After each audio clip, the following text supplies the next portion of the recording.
Kumbuka tuna kichwa kinachosema shughulikia vifungo vinavyotuchelewesha ama kutuzuilia kufika kwenye hatima zetu ama kufikia mafanikio yetu. Lakini vifungo vya rohoni ni vizuizi vinavyotokana na nguvu za giza. Ni vizuizi vinavyotokana na nguvu za giza vilivyoachiliwa kwa mtu kutoka katika ulimwengu wa roho wa giza. Vinaachiliwa ndani ya mtu kutoka katika ulimwengu wa giza. Kusudi lao kubwa ni kukuzuilia ama kukuchelewesha usifikie mbaraka aliyouahidi Mungu kwenye maisha yako kwa wakati. Wanachelewesha utendaji wa nguvu za Mungu ndani ya maisha yetu. Mungu ameahidi mbaraka. Mungu ameahidi kila mmoja abarikiwe. Tulisoma kwenye kitabu cha Mwanzo 1 mstari ule wa 28. Mungu alipoumba mwanamume na mwanamke, jambo la kwanza akawabarikia. Kwa hiyo si mpango wa Mungu tuishi maisha ya tofauti na kusudi lake. Mpango wa Mungu kila mmoja aishi maisha ya kufanikiwa. Mpango wa Mungu tuishi wazima. Magonjwa sio fungu letu, ni fungu la adui. Kwa hiyo kwa nini tunapitia hizo changamoto? Vifungo vya rohoni ni hali ya kuwa chini ya nguvu fulani, chini ya sheria, chini ya mamlaka husika ya wale waliokufunga. Husogei, unapambana lakini hakuna kusogea. Na mara nyingi kwa sababu vifungo hivi havionekani katika hali ya macho ya damu na nyama, sio rahisi sana mtu kubaini kwa wepesi kuwa amefungwa bila kuwa na maarifa ya neno la Mungu. Hauwezi kutambua, hauwezi kujua wepesi. Lazima neno la Mungu liwepo ndani yako. Lazima ulisome neno la Mungu. Hata kama ni kwa mstari mmoja, angalau pambana, weka ndani akiba. Neno linaniambia neno la Kristo likae kwa wingi ndani yako. Likae kwa wingi. Kadiri unavyolijaza ndani yako, ndivyo ambavyo Roho Mtakatifu anakuwa rahisi sana kukufunulia maisha yako. Bwana asifiwe, watu wa Mungu. Sio rahisi kubaini kwa wepesi. Ni mpaka kuweko na msaada wa neno la Mungu. Inakufanya ujione kuwa upo sawa katika hali ya mwili. Unakuwa uko sawa.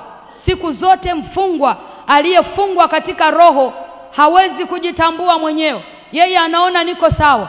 Nenda kakutane na mlevi ambaye yeye kifungo chake ni kwenye pombe. Akiwa hajalewa, saa zingine analia na machozi. Anasema mimi sipendi. Mpe dakika 5 akutane na pombe mahali fulani. Hawezi kujizuia, anakunywa. Muulize sasa, mbona umekunywa? Anakuambia sipendi. Nini kinachomfanya anywe? Ni kifungo. Hawezi kujitambua wala hawezi kubaini kwa wepesi. Anajiona kwamba yuko sawa, wakati kumbe yeye ni mfungwa. Lakini mtu, jambo lingine, adui anapokufunga unakuwa huelewi neno wala kweli ya Mungu. Utasomewa neno sawa, utasoma neno wewe mwenyewe sawa, lakini umeelewa nini ndani ya hilo neno ni ngumu sana.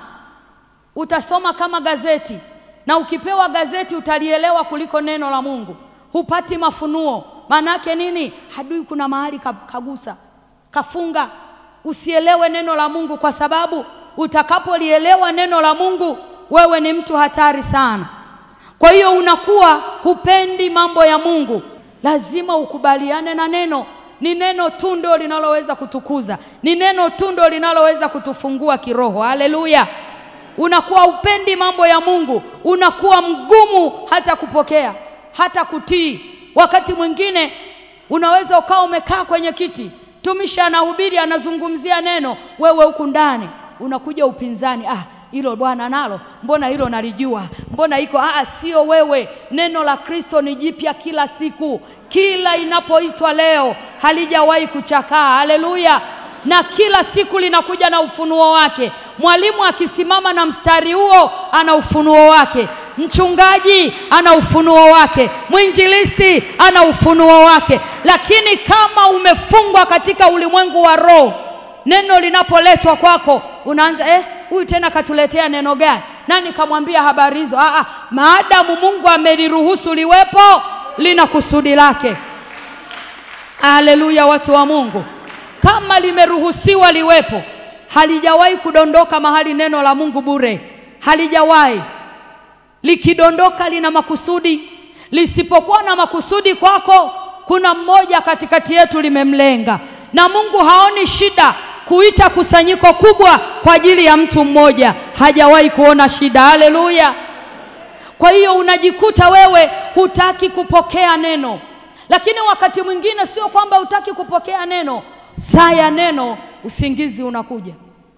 Tukianza kusifu utaruka vizuri kweli. Utaruka kweli kweli. Tukianza kuabudu yani utasema sasa huyu mtu mbingu zinashuka kwake sasa hivi. Mpeleke kwenye neno.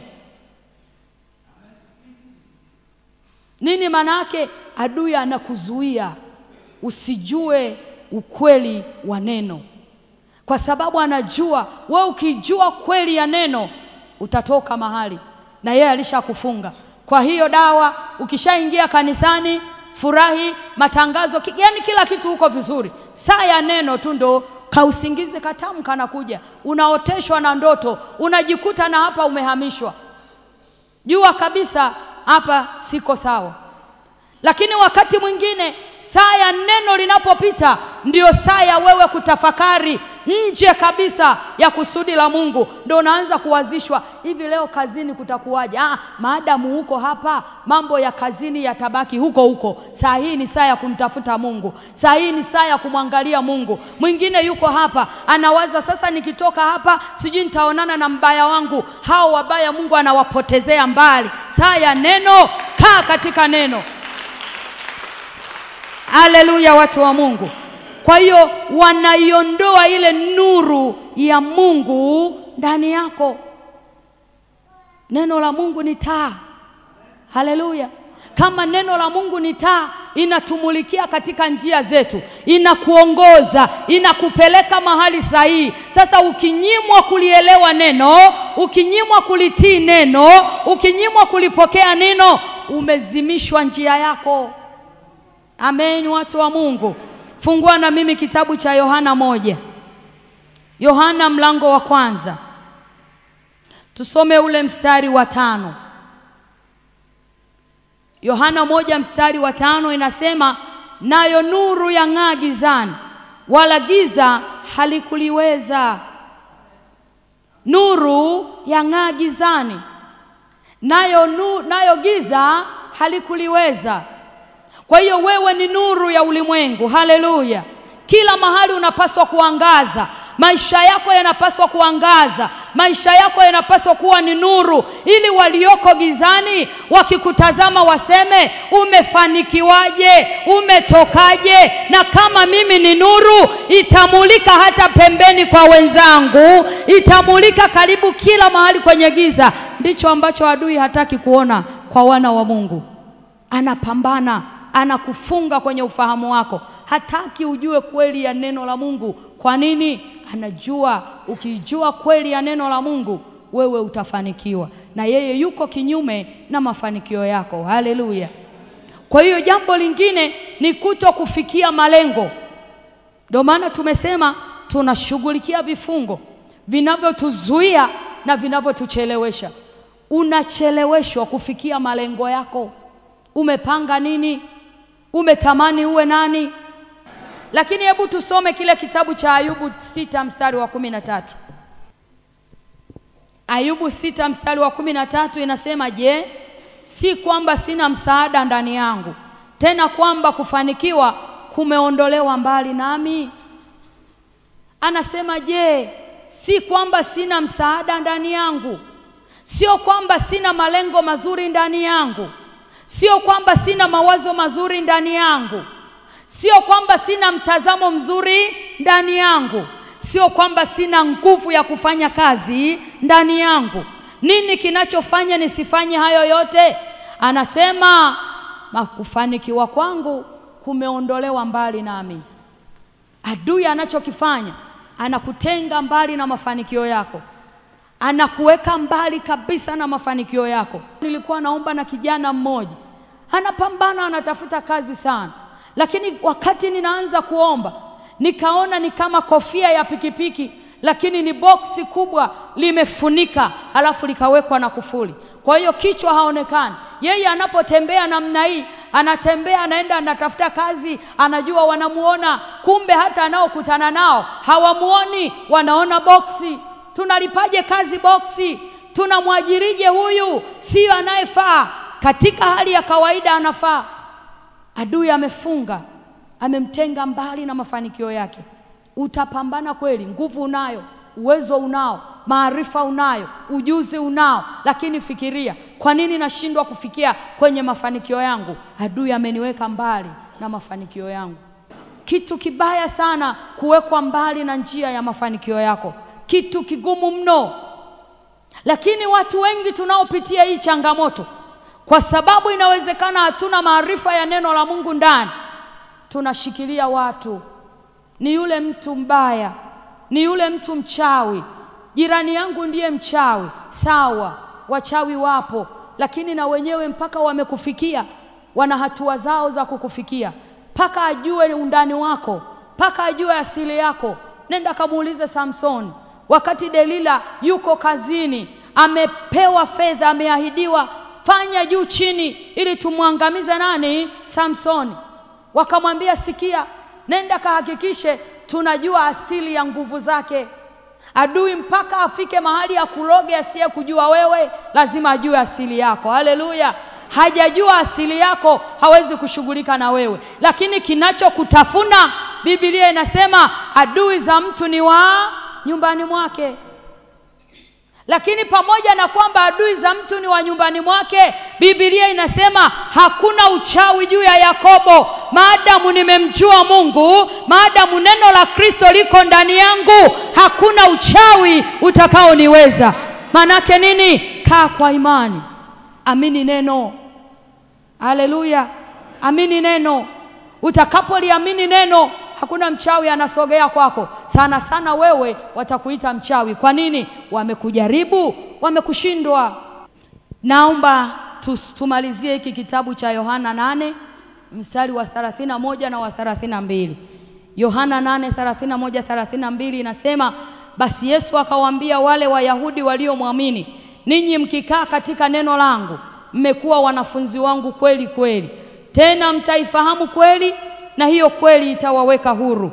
Giza linazuia maarifa ya Mungu. Hapa tunamuona Yesu anazungumza na wanafunzi, ama anazungumza na Wayahudi waliomwamini. Ina maana leo tungesema anazungumza na Wakristo waliomwamini, waliookoka, wameokoka, lakini anazungumza nao. Kwa nini? Anawaambia, ninyi mkikaa katika neno langu. Bwana asifiwe. Kuokoka ni jambo lingine, kuomba ni jambo lingine. Neno ndio kila kitu. Haleluya. Neno. Yesu anawaambia ya kwamba, basi Yesu akawaambia wale Wayahudi waliomwamini, ninyi mkikaa katika neno langu. Tukikaa katika neno lake, tumekuwa wanafunzi wake kweli kweli. Kumbe pasipo kukaa katika neno, hatujawa wanafunzi sawa sawa. Ili tuwe wanafunzi, tuyapokee na mafunuo ya kimungu neno kwanza. Amen. Halafu anasema, nanyi mtaifahamu kweli, na hiyo kweli itawaweka huru. Haleluya watu wa Mungu. Haleluya watu wa Mungu.